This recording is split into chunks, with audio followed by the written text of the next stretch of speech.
Welcome to the Season 3 of the India Energy Hour podcast. The India Energy Hour podcast explores the most pressing hurdles and promising opportunities of India's energy transition through an in-depth discussion on policies, financial markets, social movements, and science. The podcast is hosted by energy transition researcher and author Dr. Sandeep Pai and senior energy and climate journalist Shreya Jay.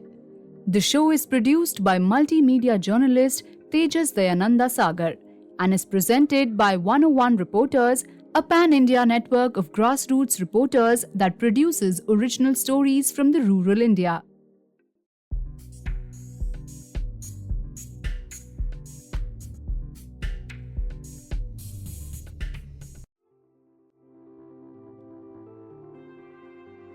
How many trillions would be required to reach zero?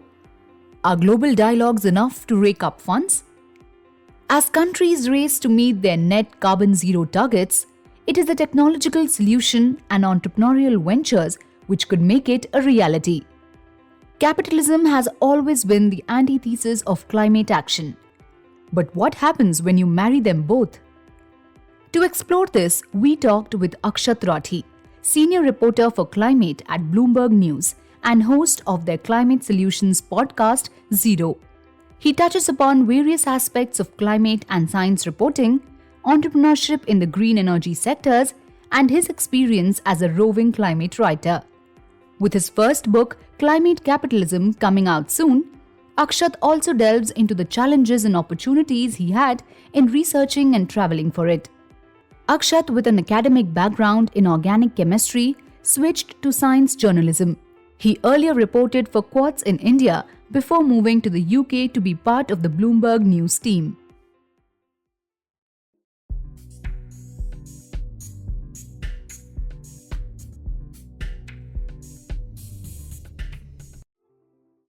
Akshat, welcome to the India Energy Hour podcast. I personally have followed your work quite extensively.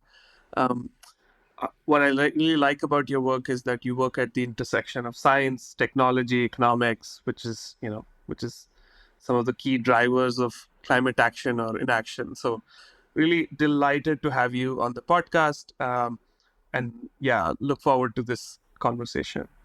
Well, thanks so much for having me. You guys do excellent work. I mean, this is the podcast to listen to with all things India, and so I'm really delighted to be here.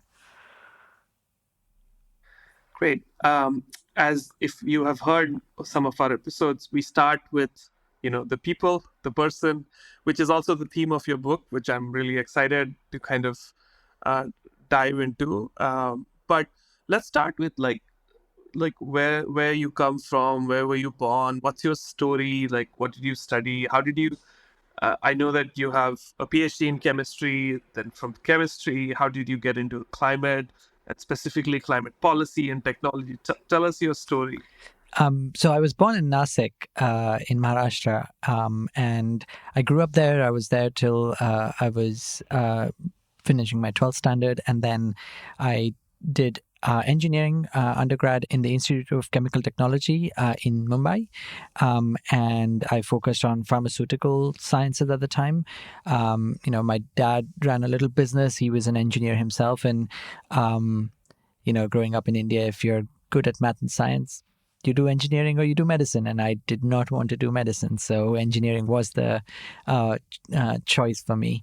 I did choose chemical engineering. I liked chemistry a lot. I thought it would be fun to at least be able to do more chemistry while I'm doing chemical engineering. Turned out the engineering part was okay. The maths was kind of boring. It wasn't the maths I liked. It was mostly statistics.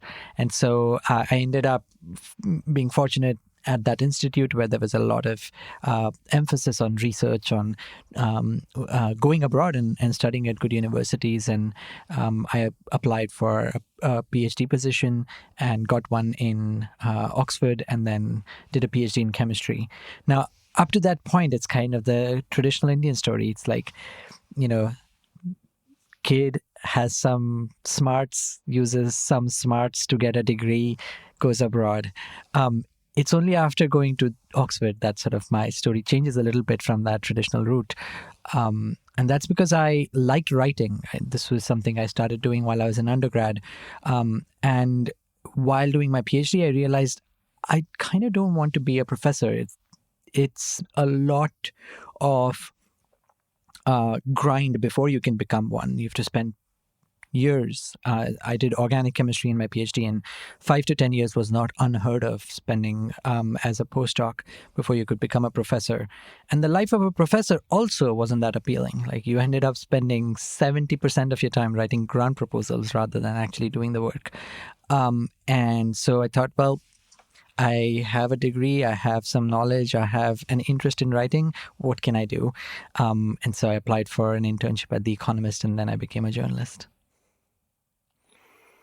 That's great. What I wanted to understand was that after that you were not a science journalist, or you were not like writing research pieces. You became a roving journalist.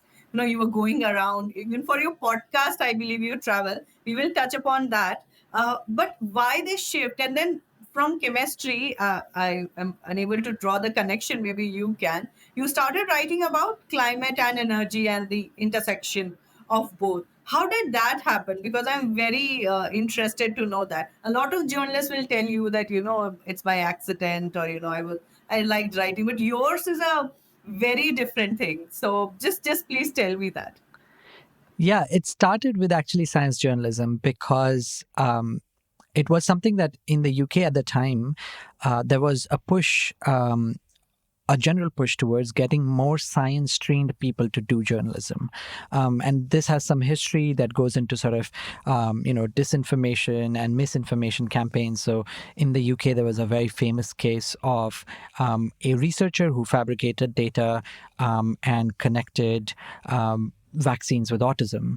And he had to retract those papers. And the way it was reported in the media was a pain point because it was not reported properly. And so that made journalism look into itself and figure out that actually we do need people with special skills. And I was kind of there in that right time where there was interest in having people with science training. And so that's how I started. And I did science journalism. I mean, one of the things about being at Oxford, and the reason I kind of went down the route of journalism, is when you're growing up in India and you're doing these degrees, you're sort of focused and very hyper-focused in a way towards one subject. Going to Oxford was a way of really exploring things I hadn't considered: philosophy, art, culture, debating with people in a way where it's not about winning, it's about really trying to understand where your knowledge lacks and how you can develop. And so the world of ideas was really interesting to me. Being able to interact with people from different backgrounds was very energizing. And I thought, well, if journalism can allow me to do that, then that would be great. And so, I started on doing science journalism, and then I always had a bent for business. I come from a family of businessmen. And so business publication, doing science, allowed me to sort of explore these themes that Sandeep mentioned about science, technology, business, economics. And the climate transition came around because of Donald Trump, which is weird but interesting. I was working for a American publication called Quartz at the time, writing science stories of all kinds. And my editor was like, well, this guy's talking about clean coal. What is it? And I was like, well, that's a marketing phrase. And, it's Trump. He doesn't really know. But there is a thing behind it. And it's controversial. And it's a thing that's been going on for 50 years. And he's like, what? That's a lot. Can you do something about it? And so I ended up doing a series on carbon capture, the technology behind it. And that's how I got into doing climate journalism. And I've kind of stayed on that beat since then. Well, that makes us I'm too. sorry. I'm not was- sure how many journalists will credit Donald Trump for kickstarting their career, and that too in climate of all the sectors. And it's been going well so far. So, I really should meet him at some point and thank him. Well, I feel like a lot of people have been inspired by him. I mean, my own my own PhD was partly inspired by the whole coal jobs and the narrative around all that. So I can sense, and at that point, it was really hard to justify why we were doing this kind of topic. But then, it was this political narrative that really helped, convince my committee and advisor. So that makes us two. But um, on a more kind of serious topic, um, if you were to go back and reflect, and if you were to choose subjects, or if you were to redo your PhD, I wouldn't advise anyone to do a second PhD. But if you were to go back, and would you still do it in chemistry, or would you choose a different topic given your trajectory, um, where you are and what you're reporting? Probably not. I mean, chemistry, I still love the subject, but from a PhD perspective, it's kind of saturated. The place you end up going to if you're a PhD in organic chemistry is in academia or in the pharmaceutical industry. The two things that at the time when I was doing my PhD, and if you're rolling the clocks back, that really were interesting to me and have kind of proven out to be hot topics. One is machine learning and artificial intelligence. The other one is neuroscience. And I had both friends then doing that. I had friends then studying those subjects, and they're in interesting they're in interesting places doing interesting things. And so, yeah, I would choose a different PhD subject. But I also kind of don't mind having had what I could do, which is combine all the weird subjects that I learned into applying them for a real life problem, which is climate change. And one of the things I think that is missing from the climate sphere, less and less so, is actually being able to connect the dots between different subjects. And I've been able to do that and continue to do that. And so that's been fun.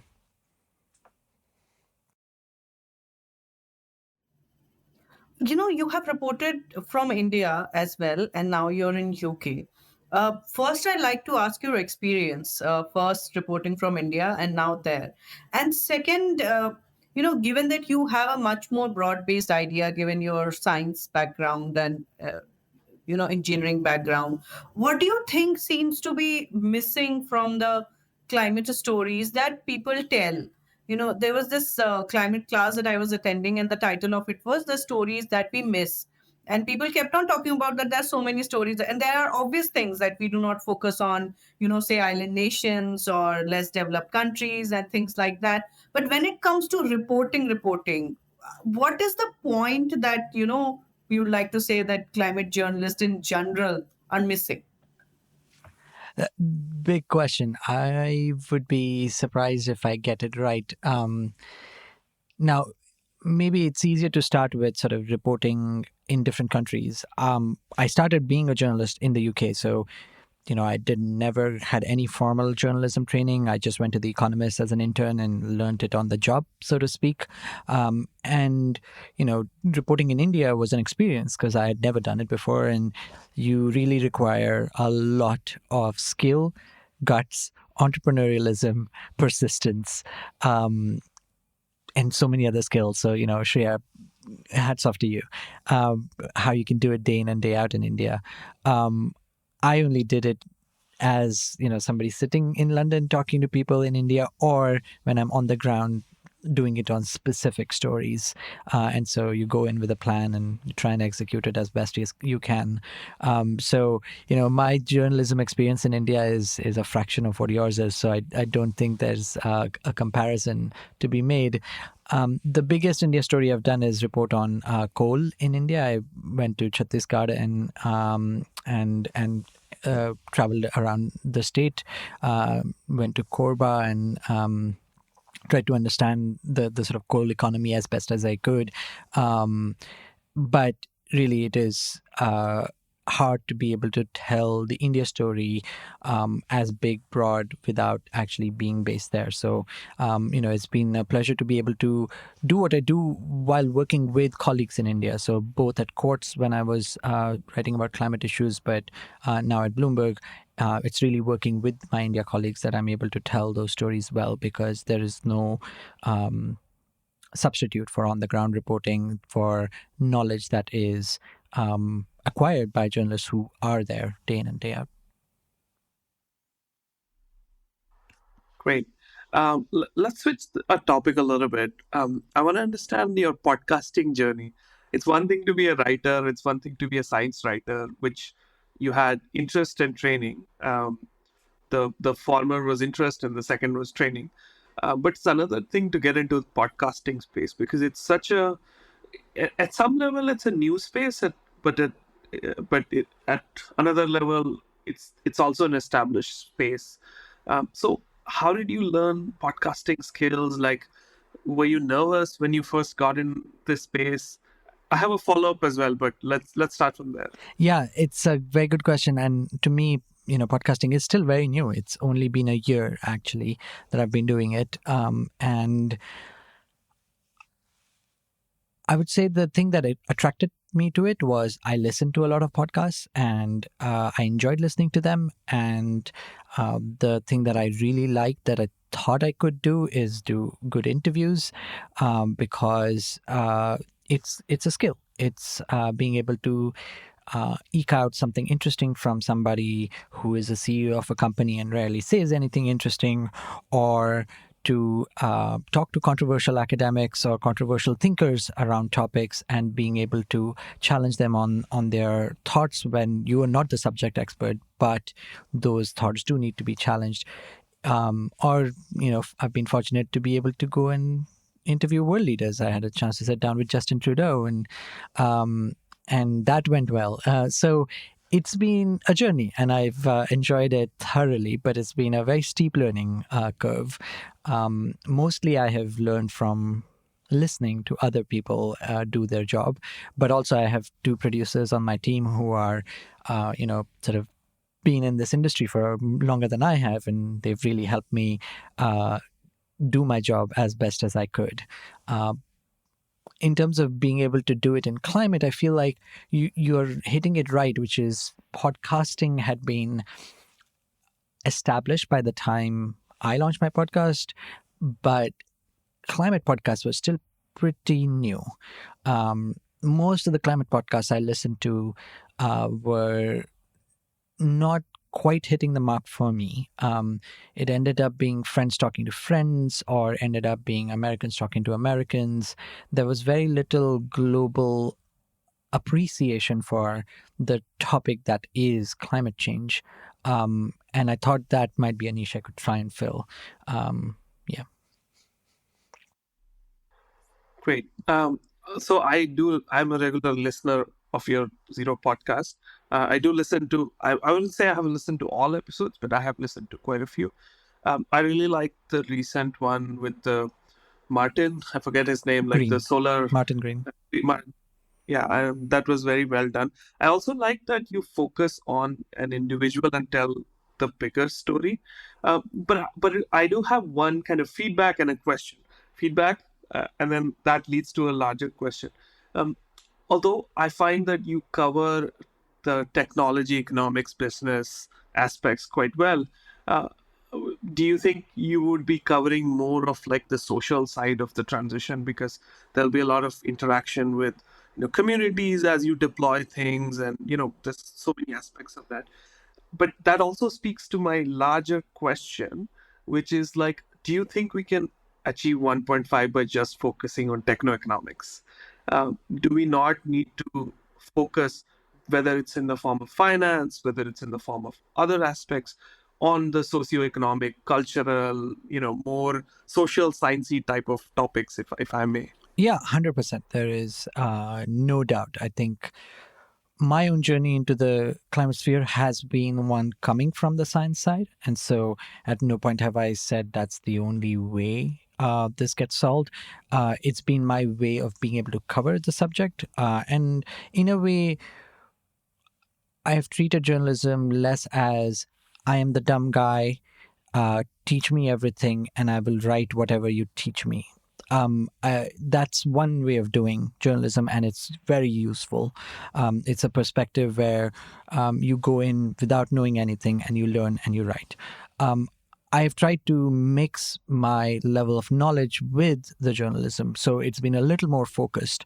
If I'm going to write about batteries, I'm going to damn well understand them. And the nice thing about being a journalist is people do talk to you. Like, you can talk to the best battery scientists and they'll give you time. And so why not make use of that level of privilege to understand stuff so that you can explain it better for an audience. And so, in a way, the book is a very good journey for me. When I pitched it initially in 2019, it was focused very much on the science and tech because that's where my strengths were at the time. But as I started reporting it, and as my own ability to be able to connect the dots between different subjects grew, that book has become a much bigger, broader subject book. So technology is still core to it because, again, that's where I come from. But and again, from a techno-economic perspective, technology is a big, huge lever that we do need to pull. We are pulling, but can pull a lot more. Except it never will deliver on all the things we need it to if all the other things don't work. So you need policies to work. You need the people to be there. You need the social license to be able to deploy all those technologies and have those transitions. So no way is that a limitation. If anything, it sort of makes the challenge of doing climate journalism that much more interesting. I like the part where you talk about the approach toward journalism. That is something to take a printout and give to rookie journalists. So great quote. I want to ask something from a podcaster to podcaster, and this is, I think, we have discussed offline as well. How much acceptance would a platform like podcast have? These are the issues that we are discussing here, the issues that you discuss in your podcast. These are the issues that should reach a layman, but podcast as a platform is not reaching. And we have studied the Indian market, so we know that we are just not even the tip, we are just a micron of the iceberg is what we touch upon with this platform. What has been your feedback? What has been your experience using podcasts as a tool to disseminate knowledge and stories? And do you think that this platform will grow, will have a wider audience going forward in the future?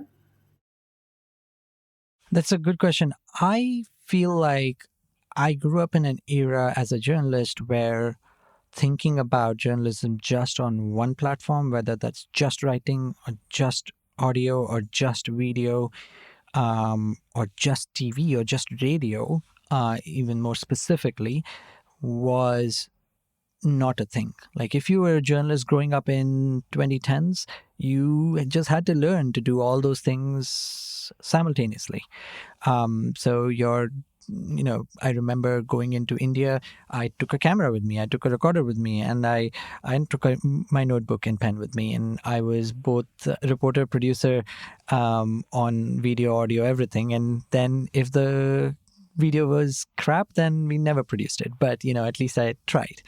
And so it is kind of important. If you want to reach a big, broad audience, they are on different platforms, and trying to get them where they are is good. But podcasting is weird. When I look at audience and the size of the population that we have in India relative to the number of people who listen to my podcast, India ranks like 8th on my list. And I'm always surprised. I'm like, well, these topics that I'm talking about are so important. Like, surely, even if it's not an India-focused one, you would want to know what's happening in the solar industry, how it's born. You want the solar industry to come to India, right? But it's one of those behavioral things which, podcasting is big in the US and in the UK and Australia. In the US especially, where people drive a lot, so you have time to listen to stuff like this. In India, video is huge. And so, my editors tell me that India's video consumption is just way higher than podcast consumption. So yeah, maybe we have to get into video podcasts now if we really need to reach the audience we want to. Actually, I have a little bit of a process question. And I ask this because we have so many students listening to our podcast people who go and even do academic studies, do interviews, surveys, etc. So maybe they'll benefit from your process. So my question to you is, when you prepare for a episode and say that you have lots of time, like sometimes we don't have time, so we, are reading on the flight or like doing it very quickly, and like I speed read your book between last night, like, so that happens sometimes. But if you had the opportunity and time, um, like how would you go about preparing? Say you have to travel to US or India to study a topic. Who would you read? Like, tell me about the process. I think it'll be very beneficial. I'll walk you through the preparation for the Justin Trudeau interview, which might be the most informative of these preps that I've done. I didn't know until Thursday, the week before, which is Tuesday was the interview. I didn't know until Thursday that the interview was going to happen. And in that 5-day period, I had to get myself from London to Ottawa and prepare for the interview. And the best way I can do interview preparations is to rely on the expertise of others. And so I spent a bunch of time just talking to other people. I talked to my colleagues in Canada and at Bloomberg News who cover this topic day in and day out. I spoke to people in NGOs, in think tanks, to academics. And slowly you kind of piece together the big topics that are on people's mind, because you're going to get half an hour with a world leader where, yes, you can focus on climate change, but Canada is a big economy, has so much happening at one time. How do you touch on the topics that are important, but also then eke out answers that, a polished statesman will be very hard to eke out from. So, at the end of it, all those conversations became pages and pages of notes on Google Docs. I work with my producers to do this. One of the producers was also, full-time working on doing that research. Then we started formulating our questions. Once we started formulating the questions, we realized, okay, this is how the conversational flow would be. Even if it's a 30-minute on-stage interview, it still has to be a conversation, because without being able to make the conversation work, you're not going to be able to engage the audience, because it's a live event as well as a podcast. And so eventually, we were down to 3 pages of questions, and then we had to come down to 1 sheet. And that was the sort of last 12 hours where we went through questions, thinking about what kind of answer we are going to get, what could be the follow-up that we could ask. He's going to use some of his old tricks. How can we pierce through those tricks? And it was probably the most intense, but also the most fun way of being able to do interview preps.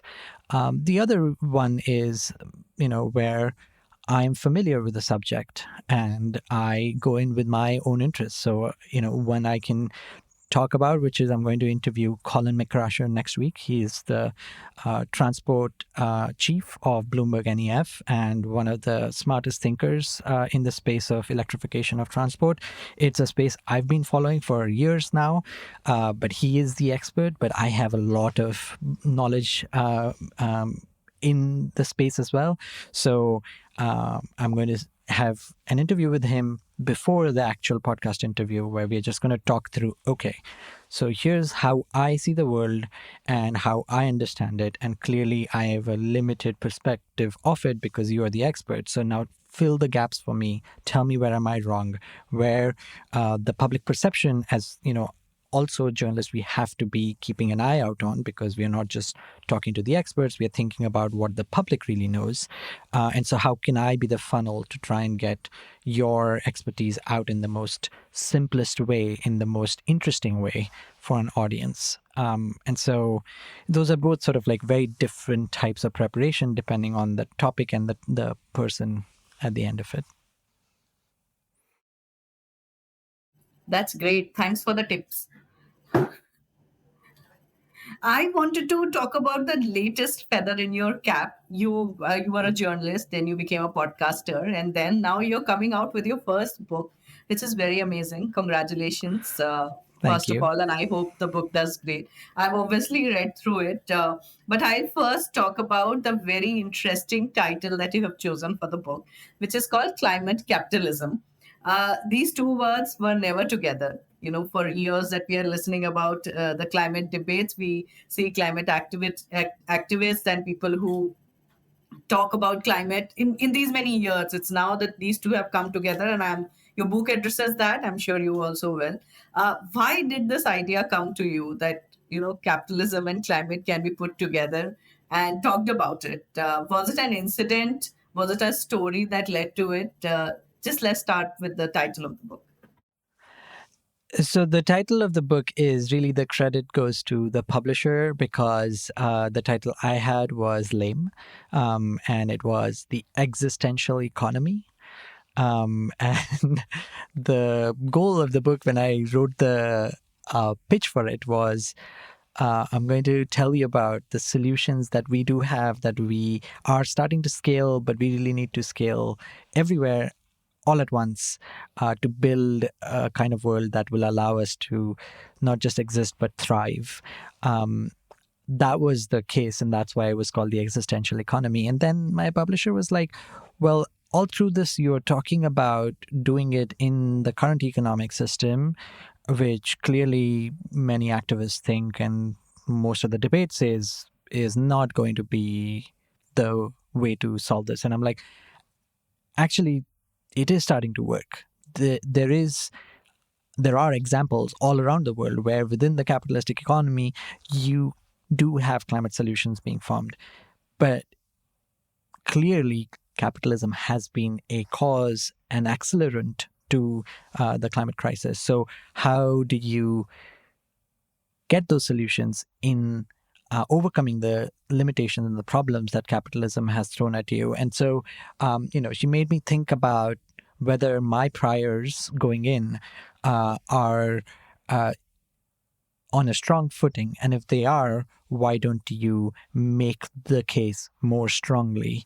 And so it was a nice push and pull, which is the lovely thing about being able to do journalism, where you have editors and you have other people checking on your thoughts, pushing back on your ideas before you can present them to a wider audience. And so that was a good challenge, and I, was happy to go down that route. And I hope I've delivered a book that sort of makes the case that there are ways in which you can make it work, even if those challenges are not small.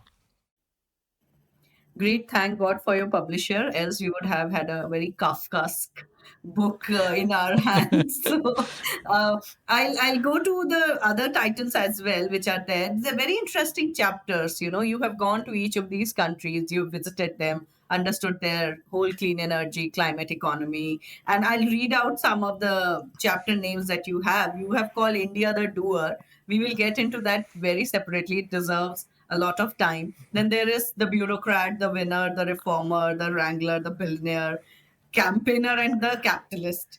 So, but I want to first understand the process. How did you choose these countries? Like China, obviously, is a very easy option to choose from. It's where the whole solar manufacturing is. India, obviously, is an upcoming sector. How did you choose these countries? How did you choose your people that you wanted to understand of? That in the India chapter, you have talked about someone, a farmer who is a direct beneficiary or directly impacted by a solar power plant. We've talked about entrepreneurs. In China, you have talked about the people who are into the manufacturing zones, and in US, you have talked about a completely separate economy, basically, which is running these two economies that we're talking about. How did you choose that? We talked about the process of your podcasting. Give us some tips on writing book also. Yeah, it's a messy process, which again, as a journalist, as a researcher, you will very well recognize that what ends up being shared with a wider audience is years of cutting room floor, throwing stuff out that doesn't work, picking ideas that are not delivering the story, picking people that are not interesting characters. And then finally, what you are left with is what you put in the book. So that's sort of the long answer. The more systematic one, which also existed because it is such a big topic and it is so global that it would have become impossible to try and tell a story that would be fully representative of what the world is and where we are. But I wanted to be as close a representation as I could, given the time limit I had, the number of pages I had, the number of words I could put down. And so I started with just the rough solution set. What do we need to tackle climate change? That's where the journey sort of started with the tech. Obviously, I need to figure out solar and tell a story about solar. Same with wind, batteries, electric cars. These are solutions that are working at scale in different countries. So then within those, which are the more interesting ones and how do you tell the story around them? So wind, I will take as an example. There are a few countries that have done wind well, and you could pick any one of them and tell a story. I picked Denmark because Ørsted, the company, existed there. I'd been to Denmark a few times. I also saw that its story had not been told in quite that same way. If I'd picked the UK, its story would have been told because the UK's wind sector has evolved over a while. Its journalism is English language, reaches a big audience, and so that story is kind of being told. So you do both sort of like a top-down, here's what I want to tell, but then also sort of the journalistic opportunistic option, which is what is it that hasn't been told and how can I tell it well? Once that's done, then you try and figure out, okay, so who will be the people that will tell the story? And again, there you have tons and tons of choices. But also, not all of those choices will be accessible to you. So you are sort of playing with what is possible versus what would you like. And I was fortunate that I got to tell the story through the former CEO of Danish oil and natural gas, which is now Ørsted. And so he kind of was at the moment of the transition between a fossil fuel company becoming a wind company. But he wasn't the CEO that was sitting in the throne. And so having a former CEO tell the story was a much more frank conversation I could have about that company without having to cut through the corporate talk that will come from somebody sitting in power. So yeah, I would say it's a messy process. There is a method to the madness, but eventually it's sort of what is it that I can deliver in the limits that I have. And of course, I ended up with a book that still lacks a lot of things. I could have picked chapters on so many other things. And at some point I had to be like, okay, this is it. This is the deadline. I have to deliver the book. When I read your book, I could see the synergy between your writings, your podcast, and the book, because it kind of, I mean, in some ways, like your podcast is also, follows the same, like kind of trajectory. You follow a person or an organization, and then you kind of narrate the larger story. So it's really well written, first of all. Like, so congratulations. It's quite accessible across topics. And I think the book is coming out in October. So I encourage everybody who is listening to definitely pre-book your orders on Kindle and others. Having said that, I have a few kind of questions around, like, when I read the book, my biggest reflection is, we'll solve this climate issue. There's so much optimism coming out from this book, right? But is this the reality? I'm just being a devil's advocate, of course. Like, is this the reality? Because there's a lot of things that are working, but there's a lot of things that needs to work, especially if the target is 1.5 or 2. If you're talking about 3, then that's different. But if you were to add a couple chapters, which is about doomism, what would you add? What would be the nature of topics that you feel discouraged about? I know that I put you on the spot, but like I would No, of love to course. hear. No, this is something I thought about all through. I mean, the beauty of writing a book is that you are having a fight with yourself a lot, because it's a lonely enterprise in a way if you're writing a book on your own.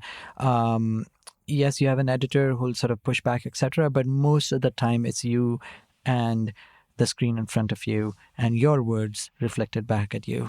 And so you have to think about the choices you make, and it's been fruitful to be able to reflect on that. So I'll say the best answer I can give, which may seem like chickening out, but I don't think it is that there isn't one narrative strand that defines where we are in the climate journey. Every country, every company, every person who learns about this crisis will come and will find the solutions that are best for them in very different ways at very different times. So the book and the stories that I have in there are sort of picked up timelines, and I've tried to give the context. So my goal with the book wasn't to say, we can solve this, you don't have to worry about it, they've got it, go to sleep. That wasn't the job. The job was, here are ways in which people are doing it in different countries. Here are the real challenges they face as they have tried to scale these solutions. And they are only so far in that journey, which means there's a lot more to be done.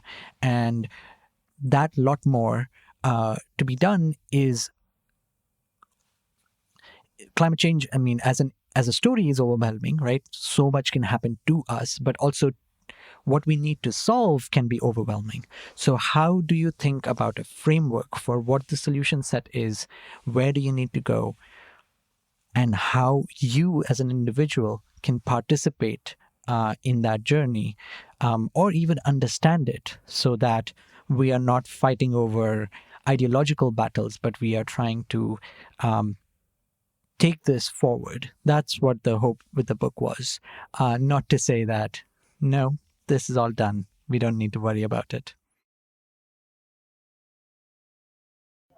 I don't know if you intended that with the book, but given that it comes at such a time where G20 has just got over, the General Assembly at UN is happening, and ASEAN breaks, everything has happened. And one theme that has emerged and is that there is no one single approach that a group of countries, even if there is a common goal, these group of countries are not able to come together to work towards that common goal. You also mentioned that you've chosen timelines, you've talked about what each country is doing, which is great in a way. If you look at the targets, if you look at what all is happening in some of the countries which are actually doing something, it is great. But would we reach a common goal? I'm not. So I don't know if you intended to reflect that in your book, but it looks like that. What are your thoughts on this? So, yes, so this is going back to the point that Sandeep was making, which is, are we on track? Can we reach this goal? And what are the things that are missing for us to be able to reach this goal? What are sort of the sad stories, the doomist stories that will stop us from getting there?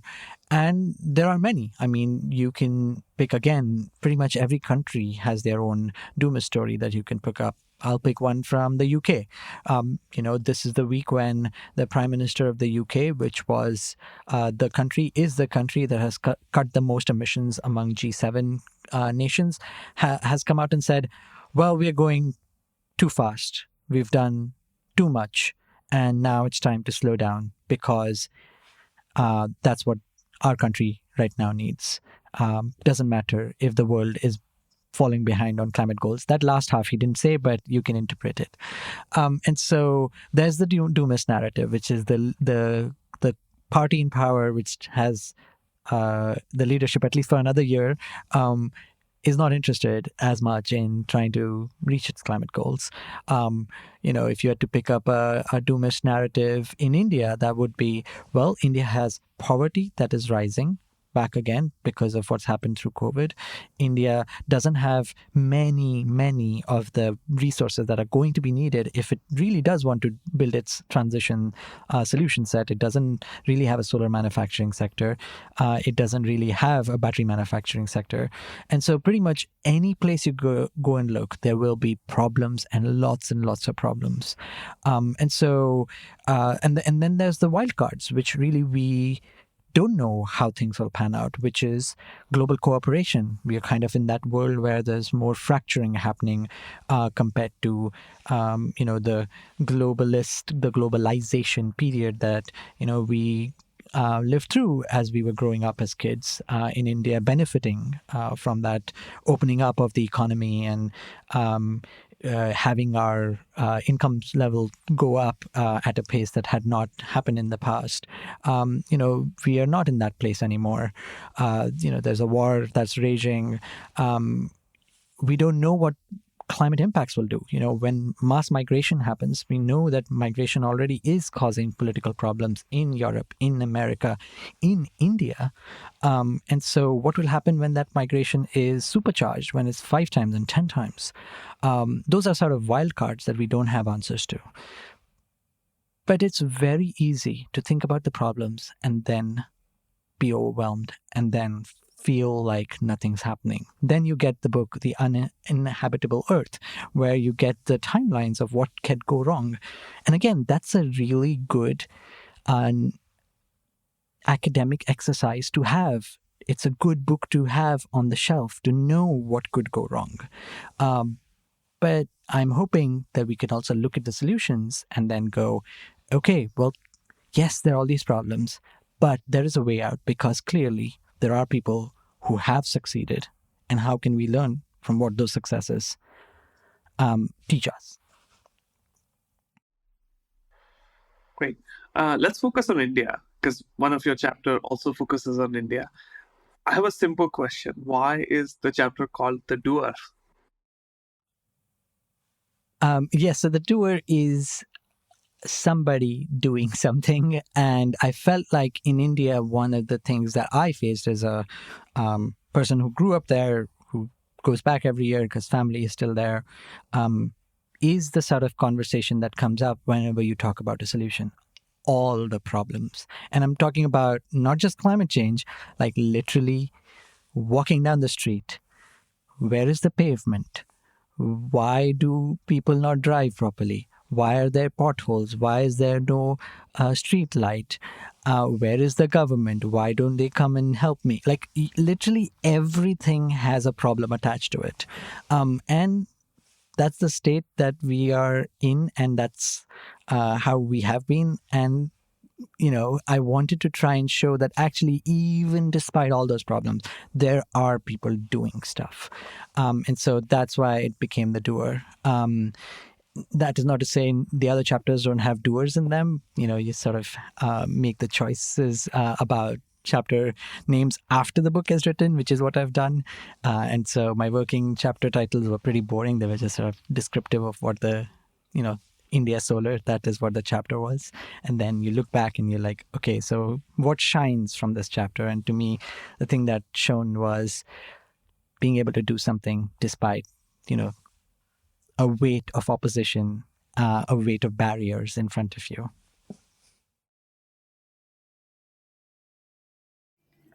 Right. I'm sorry I poked you a little more. Please. Is it, and I'll use the word bubble, a lot of people will be offended, but is it this startup bubble in the India's green energy sector is the reason that you chose to name the chapter Doer? You have interviewed entrepreneurs for your different chapters of different countries, for India as well. It is a great journey if you look at this sector from where it was like 10 or 12 years back from where it is now, the amount of money that is flowing in, the number of startups, companies that have come in, even conglomerates are betting big on green energy. They are betting big on green hydrogen. The technology for it is still not proven. But any which ways, does it from a very cynical eye of a journalist look like a bubble, or there is more than what meets the eye? What do you think? Again, I will give you an answer that I feel like you might think I'm chickening out, but actually it is the answer, which is we all live in bubbles, right? There is only so much that we as a normal human can absorb at any one time. And, our perception of reality is based on that finite amount of information we can hold at any one point. And so we all live in bubbles, right? Like the people we talk to, the class of society we live in, the country we live in, the amount of money we have, like all of that creates this layer of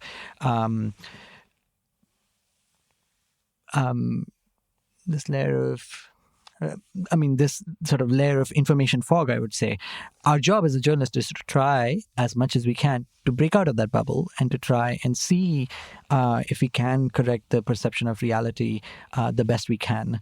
And so, certainly, I mean, there is a bubble in, startup world in general in different countries. Like in the US, for example, clean tech is so well funded that if you compare the kind of funding the US has relative to even Europe, which is, a rich continent itself, the difference is massive. And yet American entrepreneurs will complain how little money we have and how little skill set we have and how few people we can get to do the jobs that we want. And so even within their own sort of privilege bubble, people will complain about things.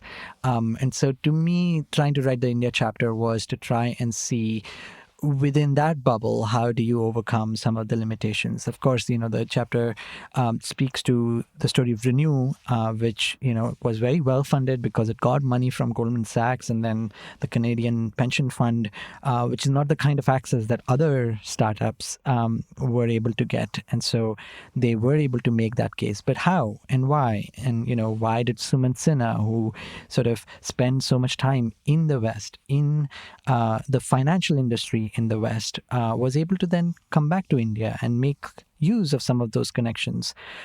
It's a unique story. It's not something that you can always replicate, but you can learn from it. I would hope that, there would be entrepreneurs in Nigeria or in South Africa, that have sort of an economy similar, closer to what India has sort of the challenges that are a little bit similar, closer to what India has, and then turn around and be like, okay, so can we build something like this in our country? That's my hope. I mean, it's not that you can build another Renew in India today, but in the moment in time, what were the things that allowed a Renew to happen? Can you try and make that work for the moment and time in the place you are? Akshat, I have one kind of big picture question and then a light one. The one big picture question is that if you look at any technology across the energy transition space, right, from nuclear to carbon capture and storage, some people, it really evokes emotions, right? Some people are like, oh, this is bullshit, this gonna work, pro-nuclear, anti-nuclear, like you just, where do you stand as somebody who is not just a stenographer who is just like, okay, this guy is saying anti-nuclear, this guy is saying pro-nuclear, let me just write about it, or this guy is saying, these activists are saying carbon capture and storage makes no sense, but IPCC models are saying, you have to deploy so much to even be close to 1.5. So what do you think needs to happen? Where do you stand personally through your learnings and journey? So that's my kind of big picture, but then I'll ask a final concluding light question. As a journalist, I start from the place that nobody I speak to is right. Even if that's a climate scientist that leads the IPCC. And if anything, I think the chief of IPCC would be very happy if I start with that stance. I think academics are very willing to be wrong, which is a beauty of academia. But nobody is right, and that's fine. Sorry, there you go. It turns off after an hour. Anyway, so I start with the premise that nobody is right, and the stronger somebody has opinions about something, the stronger the chance that they are not right. And so, yes, I don't try and be a stenographer. My way of understanding this is to look at the differing opinions coming in and trying to make sense of it in the place and time that they are. So the carbon capture chapter is a very good example of that, which is, okay, so the IPCC says it is needed. It's a technology that's been around for 50 years. What exactly have we tried to do to build it? And the country that has done the most is the US. That's the carbon capture chapter. And then I just go through a series of failures, because that's what you get when you're trying to do carbon capture. It is a series of failures with some working and then not working. And so it's the same thing with nuclear. I considered whether a nuclear chapter would be worth writing. And if I had to write a solution chapter, that would have been nuclear in China. And I would not get access to be able to tell that story. So I could tell the China battery and electric car story. And I was fortunate to be able to do that before COVID happened. So I could go to the country and travel and report on it. But nuclear is just off bounds because of national security issues, etc. So the nuclear chapter doesn't exist in my book. But also doesn't kind of exist in the world, because the only country that is actually doing nuclear at scale right now is China. And its experiments haven't really been exported to other countries, whereas the solar experiment in China has been exported to other countries. And so to some extent, it's sort of like, okay, I'm going to write a book about solutions that are working at scale. And that allowed me to drop some things off. So I didn't have a chapter in hydrogen because, again, not working at scale. Lab-grown meat, not working at scale. Offsets, not a solution. That's why they don't exist as chapters in my book, even though I have a ton of reporting on that I could have turned it into a chapter and put it in the book, but it just didn't fit the framework that I was trying to build for where we are, how we got here, where do we go.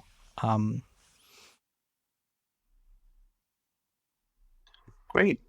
Fantastic. My light question is, so now you've become a journalist, a podcaster, an author. What's next? What are you going to do next? Well, my goal with all this, and this is genuinely why I do what I do, and I hope that anybody listening will take that to heart, is I like to be in the world of ideas. I like to be challenged by the world of ideas. I like to be wrong if my priors are wrong. And I would hope that people who read these stories or listen to my podcast engage with the scholarship, engage with the conversation, and come back with meaningful things where I can learn and I can improve doing what I am doing.